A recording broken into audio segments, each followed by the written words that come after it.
Yeah. Yeah, we can talk about the OTK stuff. So, I don't doubt that they did a legitimate third party investigation on all of the Miz stuff. I'm sure they did. I think it's a real big disservice to the entire community to not publicize the results of that investigation.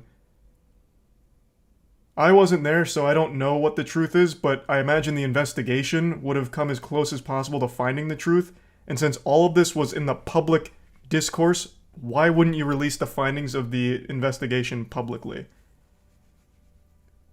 I feel like that's just a huge misstep. Like, it's hard for me to, like, just believe it.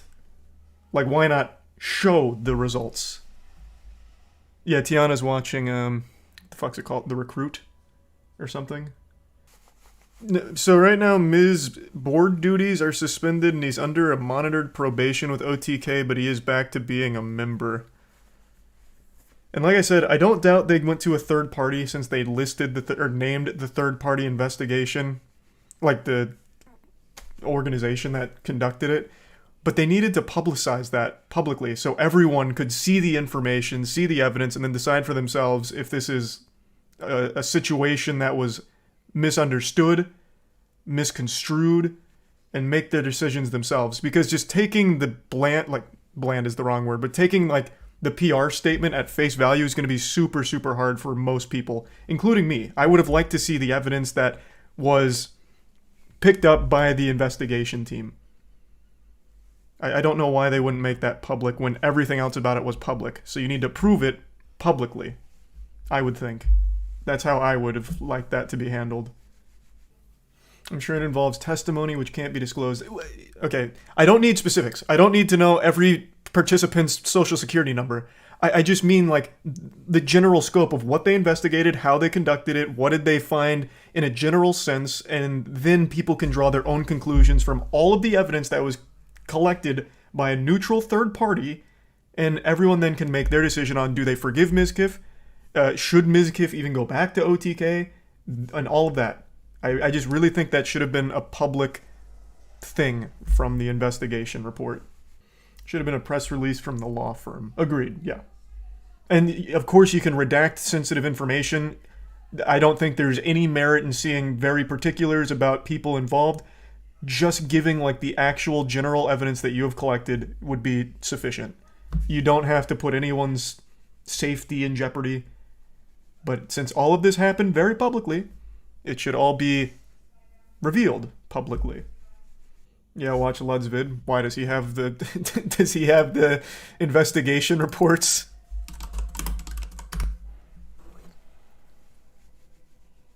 Thanks for the 5 gift subs, Stooge. Alright. Year means new goals, and maybe one of your goals this year Thanks is to resub, burn Devil. as much money as possible. Galloway. And I have a great solution for you. It's called esports. If you don't know, pretty much every single esports organization is vastly overvalued because they're all subsidized by venture capitalist groups that are probably going to get fed up in 3 to 4 This is kind of quiet. Is this quiet on stream for you guys or not?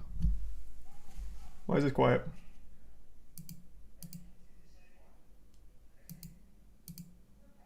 Yeah, let me try that. 5 years when none of them are profitable, or Is that better? crypto exchanges.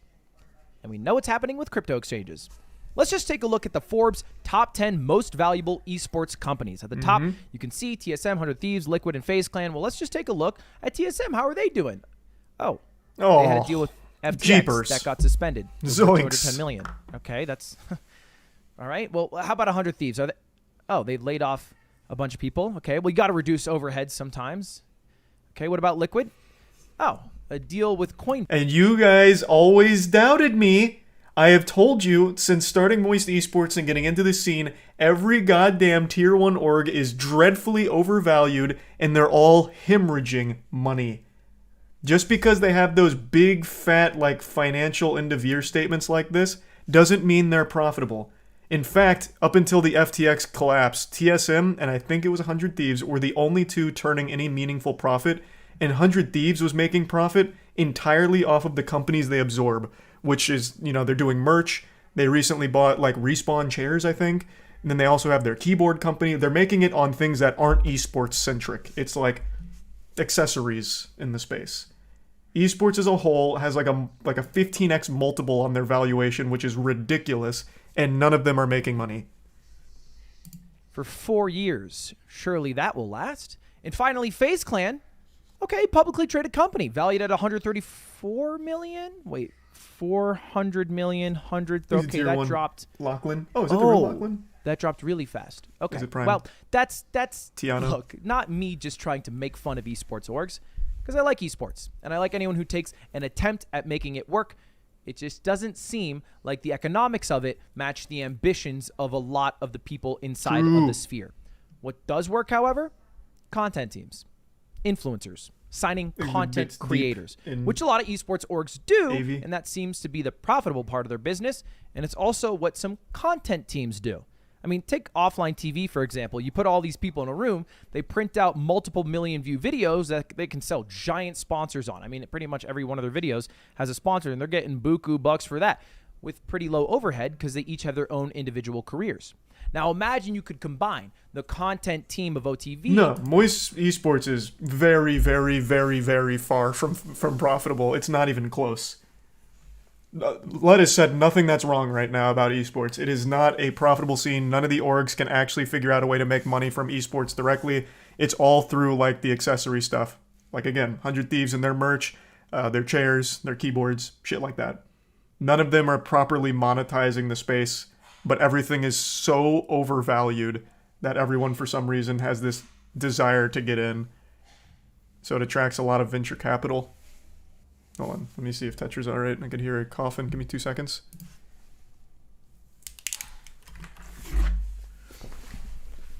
Is Tetra all right? Why are esports teams so overvalued? Because the space has become like a gold rush. So esports is blown up. It's a multi-billion-dollar industry now.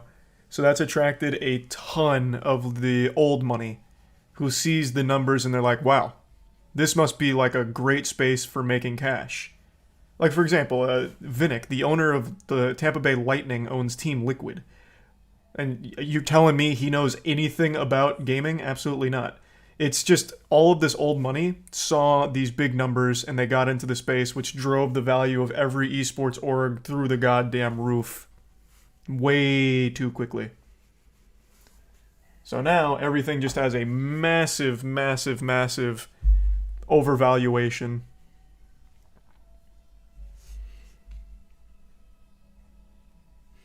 Is the resub JB in the Prime sacrifice? With maybe the more Shaq rigid owns structure of NRG. an esports org. And you end up with something like OTK, One True King, a streamer-backed esports org school. that doesn't really do esports. I mean, they had a team in World of Warcraft, but they dropped the team, so they're pretty much just sticking with the good old-fashioned content creator route, which is smart because they're not only able to sell sponsors on the watch hours of all the people inside the org, they're also able to sell things directly to consumers with businesses they start, like Starforge Systems. I mean, This is a good question, actually. Outside of talent, what are the big costs of esports that stop them from making a profit? So, right away, player salaries are huge in the space, at least depending on the games. But player salaries are big because you have to think, you're paying 5 players plus a coach if you're in like something like CSGO, and a manager, and travel costs for 6 people. And you don't make any money off of the events unless it's like a major prize pool, and even then it's only a percentage. Now, Moist Esports, we make 0% when our teams win. That all goes to our players because for us, it's just fun content. I stream it, I watch party it, people will sub, maybe people buy the merch, so it kind of offsets a little bit, but never actually comes close to breaking even or anything. But it's worth it for me because of the content. But for like a normal esports org that has venture capital backing, all of that budget is spent on the salaries, the travel, in the hopes that they win a major where they make usually like 20 to 30, well, it really varies, but let's just be safe and say somewhere between 20 and 30% of the prize pool. And that's, take something like Rocket League. That's, let's say, first place at one of the regionals. You get 90K. I think it was 90K when we won the spring major. So you're taking 20% of that. That's still not a lot for a major esports org. So you don't make a lot of money from winning. So then you have to try and make it elsewhere. So you're spending tons of money on these salaries. So what do? In some esports orgs, they get really shady, in my opinion, and they start taking from their players' revenue on stream. I don't know how common this is anymore, but when we first got in here, that seemed to be pretty common. So the org actually takes a percentage of their stream revenue in order to try and make some of that money back, which I think is fucked up. But that was another way that they tried to monetize the esports scene. And that still isn't a ton, because the streamers, they're still making the lion's share. The org's getting a percentage of that, and they're still paying tons of money for the salaries and all of the teams built around them. So, what else do they do? Well, they try merch. Merch is usually pretty good, but it's not the hardest hitting because not too many people are running around with... We'll just use... What's a good one? I don't want to do phase. I'm trying to think of a more, less... We'll say G2. Merch is good for G2, but no one's buying tons of G2 merch every single time. Plus, the players promoting it, it doesn't feel genuine most of the time. And as, a viewer, you're not going in there, listening to one of the players talk about the merch and be like, oh, he's talking about it because he really likes it. It's a contractual obligation, and everyone knows that. So they're not super interested in just buying it based on that. So there's just not many ways that these teams are bringing in big money. And they're paying so much on the salaries and the travel and all of the verticals they had to build around it just to make it function. Super tricky space for all of them. That's why everyone's constantly hemorrhaging money in esports. Sponsors help, for sure, because it's at least something guaranteed, but it's still just not enough to offset the massive costs. Thanks to Tier 1 Antonio, and the resub Happy and Maury. Esports merch should... What was that? I missed it. It was something like esports merch should be sleek and with a small logo and look good. That's what we believe as well. That's why our Moist Esports shit just looks really good on its own. You'd never know that it's Moist Esports or anything gaming related, except for the jersey, obviously. The jersey's very clearly a jersey, but the tracksuit and shit is just something you can wear everywhere and no one would have any idea. Because it just looks good. Feels good. Thanks to the Prime, Happy, and the Give Sub Slam, and the Resub Tex. So yeah, every esports org except for 2 are hemorrhaging money. And all the others, it's a weird space.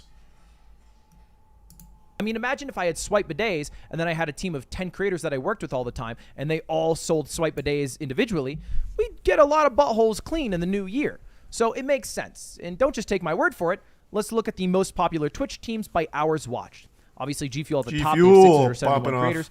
XQC's org, he's up top there. Loaded, they have a bunch of big creators. And OTK's fourth. They're fourth with only 14 people, and a couple of their creators barely streamed over the past year for reasons we're going to get into. Now, I haven't made any videos about OTK because, well, none of the individual pieces felt substantial enough to talk about for longer than a couple of minutes. I thought it looked good, deep. But enough has happened over the past year, and especially with the update last night that ended the investigation on mizkif, that I feel like we can talk about it all today. Now, we're going to get to the investigation with mizkif at the end, but first, let's do things in order with what started off their terrible month of December, and it involves another one of their founders, Rich Campbell. Now, Rich Campbell, if you don't know, is a esports host turned streamer who did a lot of maybe the more business side of things behind OTK, and one of the people Blood that reacting he used to you, to be in a reacting to relationship him. with Hey! on Twitter, dropped a tweet longer. Hope you're having a great stream, big guy. Hope you're well. Thanks to the resub, Wubsy. I was just getting into the weeds of what it's like to be in the esports space. I was giving everyone a little conference meeting on what it's like to do nothing but lose money in esports, but have a lot of fun doing it. Thanks to the resub, Purple Fox. How long has Moist been around? A year and 4 months now. Thanks to the resub, Lee Tui. And the Prime Rigby. Is there going to be God Slap merch anytime soon? There is. If you'd like a brand new Machinima laptop bag, I'd give you my old one. Nah, you can keep that or throw it away. Really, honestly. Esports needs sponsors. Nope, esports has tons of sponsors. It's just still not enough to make up for the massive cost and salaries and all of the people that are required to make teams and run the orgs. Like shit, TSM has who is it? Chevrolet? Fuck. Mercedes? Like every major car brand is in the esports scene right now. I said this before. Moist Esports almost got Jaguar. I always exaggerate that, but they were interested for like a day. But like the thing is, most big car brands are in esports. Like that's not an issue, but it's still just not enough to offset the huge costs. You have to think about. I see people keep comparing it to sports. Like, how does sports make money? Well, there's an obvious difference between sports and esports. When you own a sports team, how do you think you're making the most amount of money? Ticket sales to go watch your team play. The beauty of esports is you don't have to go anywhere to watch them. You go on Twitch, you go on YouTube, and you watch them for free. Like, you're not selling tickets. It's a totally different landscape. TV contracts as well. Yeah, it's so different. And I guess merch, because sports has been around for so long, it's like cool to wear sports merch. That's fair. Esports isn't there yet. Like, no need to pretend that it is. Esports isn't on the same level as normal sports merch yet. But yeah, tickets is still a huge part. TV contracts still a huge part, obviously. Tickets is drops in the bucket. Okay, I think in the grand scheme of things, when it comes to big sports, yes, tickets are not their number one cash cow for it, but it is significantly more than esports has when it comes to like steady revenue. There are so many other ways of monetizing like traditional sports than esports right now. And that's what a lot of people are now learning after getting in the space. About a terrible experience she had with Rich. And I really recommend you read this on your own, because I think it states how she feels about it more clearly and everything that happened more clearly. But I'm going to read you two excerpts. I'm not here to sleep with you, and I do not want that. That is Lexi to Rich Campbell when they were hanging out at Rich's place. And then Rich replied, by jerking off in front of her while continuing to talk about her getting pregnant and then begging her to have sex with him. After she said no, he continually attempted to take her clothes off. She kept saying no, and at the very end, he rolled her over and put himself inside of her and finished unprotected. That was hard to read, but it is a clear picture of sexual assault, rape, just outright. Now, Rich hasn't replied to this yet, but there were a lot of text messages that backed up them being together at that exact moment, him asking her to come over, etc., and it ended off with a text from him to her right after it ended with the same timeline saying, "You okay?" So I believe the account. You can wait for Rich Campbell's statement, which hasn't come out yet, but it's pretty clear that OTK also believes the statement, or at least is concerned enough about it that they instantly, and I mean instantly, dropped him. Within like hours of the statement coming out, he was booted from OTK, it was sub 3 hours. It was a little speed run, honestly. The founders of it, and they kicked him out. So that was a terrible thing to happen. But the next week, the troubles didn't end for OTK as a whole, because they lost a huge part of their organization. Jay Schlatt. Now, it doesn't take a rocket scientist to tell you the value that Jay Schlatt has on the YouTube algorithm.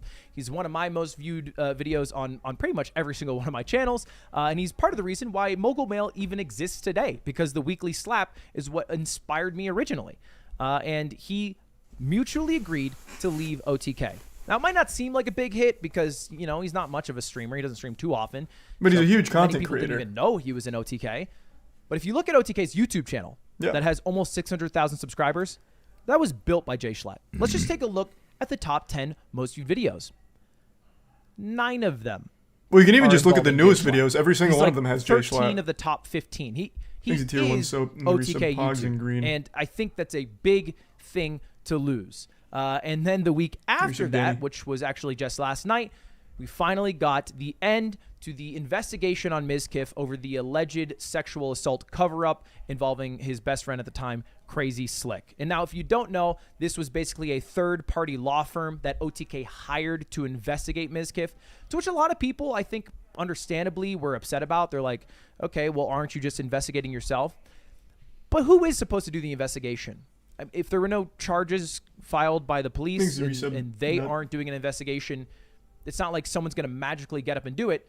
You kind of have to hire someone to try to absolve yourself.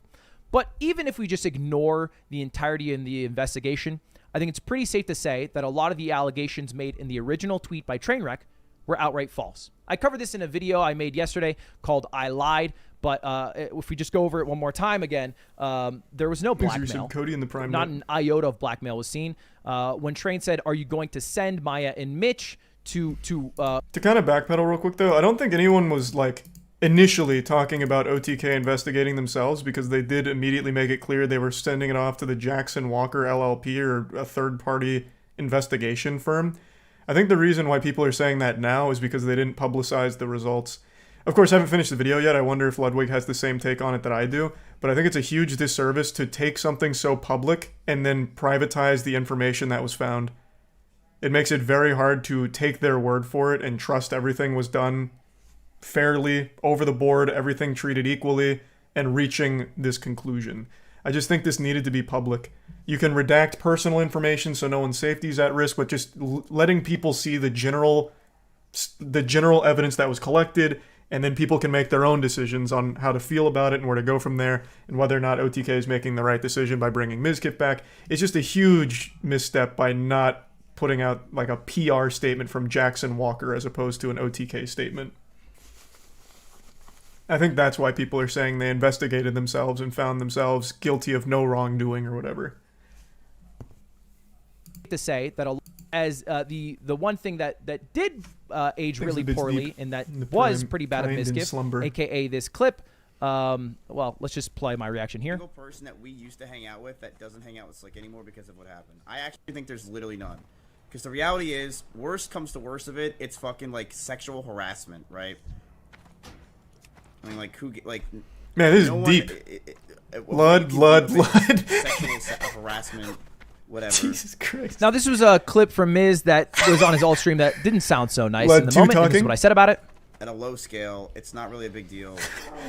It's like going to a carnival into that house of mirrors. This is Miz speaking way too candidly and way too stupidly about sexual Back to assault, Lud 1. saying it's low scale, like there's a tier list that we have to drop every year on what sexual assault we need to rank S tier, what sexual assault we need to rank F tier. And I lambasted him a bit for Back that to Lud comment because it was pertaining to sexual assault, which is like a big deal.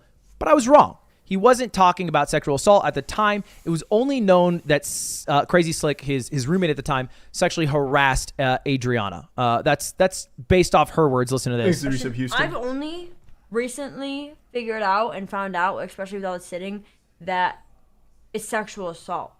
So I feel like that covers it. I'm just playing that clip again because it is totally coincidental that I happened to upload that video yesterday or 2 days ago, and then they did this announcement yesterday. Obviously, I have no clue that this was coming. Otherwise, it would have been great to just wait a day, and that would have covered it. But yes, rehashing a lot of the original claims of mizkif covering up sexual assault don't seem to be true. What is true, and what OTK did punish him for, were his actions on his comeback stream October 11th, which demonstrated a lack of empathy and ignorance towards the seriousness of the situation. Now, I never made a video about this. I never really talked about this, so a lot of you might not know. But after he had a really awful fucking initial comeback apology stream that mizkif made on Twitter, he kind of went radio silent for a while. He didn't stream for a long time, and then he suddenly was like, I'm going to come back and I'm going to stream. Fine. And it was also after redoing that apology on Twitter 5 times and every time missing like the actual problem with it. It was rough. Like that whole series there was an absolute disaster. Like an absolute disaster. Thanks to the resub Levi, Ben, and the Prime Nut, and the 10 gift subs JJ. Appreciate it, man. Thanks for the big drop. And I hope you're having a great New Year's. And the resub Phil, Lambo, and Max Alive, and Quick Draw. Up to him. You know, the investigation wasn't over. It was going a while. He missed streaming. But his comeback stream was, to put it lightly, embarrassing. It started with an hour of him basically stalling because Hassan and XQC were both reacting to him to try to see what he was going to say about the investigation, or what he was going to say about the entire situation. Jesus, 2022. And mizkif, in response to this, played Super Mario 64 and said, I'm going to keep playing until you guys stop watching me. And they didn't. So then he eventually ponied up, and then he said, I have no news. Which by itself would just be like, you know, kind of embarrassing. But then he also had this moment, which was really just dumb. No matter what, dude. One of my things. Now, this is a tattoo artist who talks about how good he is at cover-ups, specifically with bad tattoos. I am a master at cover-ups and reconstruction. Me too, for 4 years. Excuse me? I think this will not look good like this. Like, let's. That's Good tough. one. He also pulled up this video of sexual harassment is illegal. It was just kind of tone deaf. I don't think he had a forgot about plan that going second into part. the stream. And although it doesn't seem like anything involving a sexual assault cover-up was true, it is true that he made an inappropriate joke about sexual harassment and that he had some unsavory clips and like random Thanks again, calls. J-Fish. Appreciate it, man. Generally, I just don't think handled it as well as he could have or should have. And I think it's pretty clear that my boy Stans had the better path of what you should do in that position. And you just go, hey, chat, I've been gone for 3 weeks thinking about everything that's happened. There's an investigation going on, so I can't say anything about it. I hope to give you guys the truth, but in the meantime, I am out of OTK on whatever. I'm going to be streaming like normal so I can make money to pay my rent for the next after this, but today I'm going to leave. I hope I can share more information with you soon. And then you turn off stream. That's it. Literally, that's it. That's Super ridiculous, Richard Stans Stans. That doesn't make any sense. You can't get any farming done in that way. Preposterous. Preposterous. Stans once again showcasing that not only was he not God's gift to boxing, he's not God's gift to PR. Ridiculous. Stans. Laughable. Guy. He's someone who I go to for a lot of the things that I need to do. In response, again, to Miz acting inappropriately during this stream and in the wake of all the drama, OTK has decided If you're to here, Stans, fucking love you, remove man. his board duties effective immediately and place him on monitored probation, which is basically just them saying, hey, we're going to punish him because we acknowledge that it was bad, but we're not going to kick him off. And I think, honestly, if mizkif wasn't such an important piece of OTK for the first year and a half of its creation, I mean, every big stream was on his channel. He was really carrying the org on the live stream front. He probably would have been kicked off. Straight up. 100%. If he wasn't that valuable, they probably would have booted him for just how he handled it. Because if there's a clear goal with OTK here, and it is to remove the bad connotations for the bad things that have happened with some of the org's founders Prime from the Tier 1 org's Cephalon. Big up Sam Antonio. like idea in public conscious, but basically trying to clean up their image, right? To put it simply. But I'm going to make a prediction right here, because although it's been a hell of a year and an even worse month, I think OTK has a bright future, and it's not because of mizkif, it's not because the other streamers on it, but it's because the people running it. Now, I know Tips. I know he's a good dude, and he's someone who came in clutch for me when I was running my Smash event and my chess boxing event by helping out, by sponsoring with Starforge. He is a great guy. And I know he's got a good head on his shoulders. He's a smart guy, and I think he'll take the org good places. And he's joined by Zach Diaz, another guy who I know is a super good dude who worked at TikTok and Twitch. So barring any other drama and barring these two guys leaving the org, I think OTK will probably stick around, although they will always have a bit of a stained reputation with some, and that's just a battle that time will defeat. And that's about it. I think that covers pretty much everything. Let me know your thoughts, and thanks for watching. All right, subscribe. All right, see you later. Goodbye. That's pretty much it. That happened to the OTK. Don't start an esports org. And honestly, content teams, there's a risk in working with a lot of people because you have to count on those people to be good people. But you never know who's a good person. I could be a bad person. Don't trust anyone, except for people you love. All right. Okay. Overall, a great recap. Again, I still 100% think this was a mishandling of not publicizing the investigation results. You don't need to get into the specifics if it puts anyone's safety at jeopardy. This was a very public problem. You can't have the evidence that was collected be private, because now no one's ever going to believe it, including me. I have a very hard time believing it. I would like to see everything. I don't know what the truth of the situation was, which is why I'd like to see what's available so I can make my own informed decision on what likely happened and what went on, and who better to get that from than the fucking Jackson Walker LLP third-party investigation unit turbo survival training force. Like, I would like whatever they collected to reach this conclusion to look at myself, to reach my own conclusion. So hopefully, like, I don't think it's too late to release it. They absolutely can.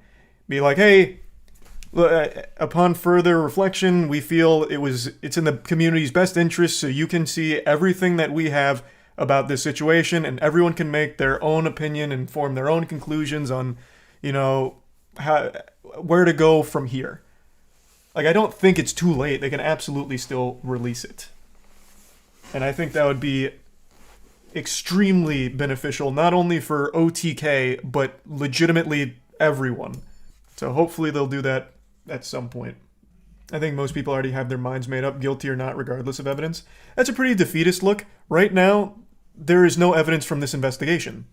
The most unbiased investigation, I imagine, since it's a third party, and they didn't provide any evidence to contribute to this, so of course everyone already still has their minds made up.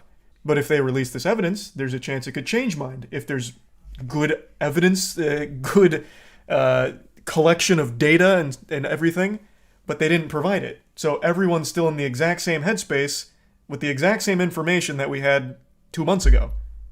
To be honest, there was no evidence from the original accusation either. You can get into the weeds of the entire thing if you want. It's, of course, going to boil down to individuals. I'm talking about on a broad scale. This is an organization whose entire fucking purpose for existing is investigating.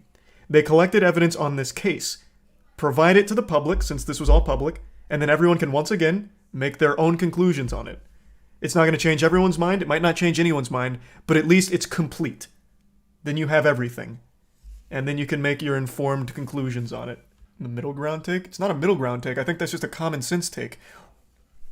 I don't know why I just keep fucking repeating myself here. I feel like one of Taylor's streams right now talking about rockin' and rollin'. It is a public issue that had occurred. Why keep all of the evidence private? You can redact information that's sensitive and puts people at risk and release the general findings publicly and let everyone look at it. It's just, I think that's very, very easy. I have a hard time looking at this and just believing everything was great. He was innocent on everything that they investigated. However, if they provided the evidence and I could go through it, maybe I'd see it and be like, oh, it turns out he truly was innocent on everything. And this Discord call was misunderstood, or this stream moment was misunderstood. Possible? Like, the point is just having it so I can see and make my own decisions on it. That's all I'm saying. If you're at the point where you're going to doubt findings from Jackson Walter, you're probably not going to believe the report. Again, it might not change everyone's mind, it might not change anyone's mind. I just think it's important to have for the complete picture on everything. Of course, I think the history of Twitter has shown us people will disregard things that don't fit with what they want to believe. I think that's very obvious. So, of course, even if the evidence 100% confirms Miz was totally innocent, in fact, he wasn't even in Austin at the time, people would still ignore that. But maybe there's things there where they're like, oh, this is still a little sketchy, because even in this statement, they say that there's not enough evidence to confirm that he was guilty of anything. So maybe someone sees it and they were on the fence initially and they're like, this is still very sketchy to me. I just don't know if I can really move on from this and watch Miz the same anymore. I think it's just important. Biggest issue is that horrible comeback stream. Well, the stream is objectively horrible. His comeback stream was very, very tasteless and very, very bad. Yeah. But I don't think that's the biggest issue. Again, the whole situation was a big issue. And just, I think, for the millionth time, this team should have a statement out from their investigation about what they found and everything that was collected. They found nothing, that's their statement. Well, then let's hear it from them. This was the worst investigation we've ever been handed. We couldn't find anything. Sorry, guys. Literally just anything from Jackson Walker I would like to see in regards to this investigation.